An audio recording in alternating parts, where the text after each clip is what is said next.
maybe not so smart. On one of those points, do you consider some of the proposals on the table in copay and provider tax as a benefit cut? How are you viewing those? But we are looking at one thing.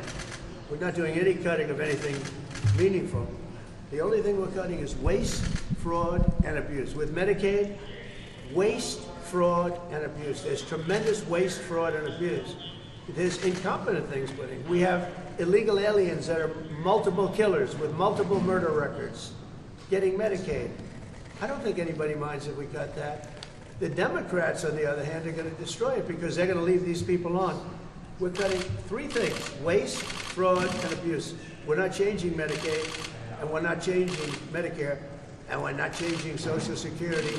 And if I wanted to do those things, I would have done it during my 4 years that we were. Mr. President, what's your message to your fellow New Yorker Republicans who are hung up on the SALT issue? Well, SALT is a very interesting thing because the governors of New York and Illinois, you know, the big JB who's going nowhere. Probably right now he could be the worst governor in the country. But Illinois and Gavin Newsom, those are the people that want this. And they're Democrat states. They're all Democrat states. You know, Ronald Reagan tried very hard to get this passed, was unable to do it the way we have it, where basically everybody's treated equally. He tried it so hard, and he never got it done. He was always disappointed. He never got it done. We got it done. Now people want to change it. So we're going to be talking about that. But the biggest beneficiary, if we do that, are governors from New York, Illinois, and California. And those governors are the ones that blew it because they weren't able to get it.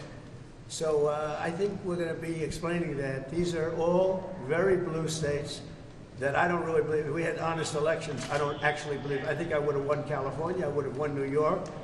I even think I would have won Illinois. I think we have to, you know, we're going to start this after. I was talking to Mike, and again, I'm his biggest fan. I love this guy. He's the only guy who could have walked in with a one.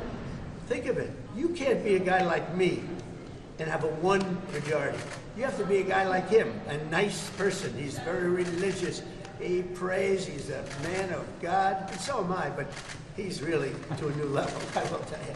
He is a great guy. They love him in Louisiana, and they love him in... That's the only kind of guy. Somebody said, oh, well, we want somebody to... If you put a certain personality in there, you would have never... Look at what he got passed. What he's gotten passed. And just so you understand, he's getting this passed too. And I don't think there's anybody I could give you guys that is so tough. You guys would run if you ever looked at him. If you ever saw some of these guys, you would not ask him questions you'd be afraid to. This guy did something that I don't think there's anybody that's more well-suited to be Speaker of the House, especially in a case like this. Remember, we had a majority of 1 for 6 months. And that was a very frightening thing because the Democrats have really hurt our country.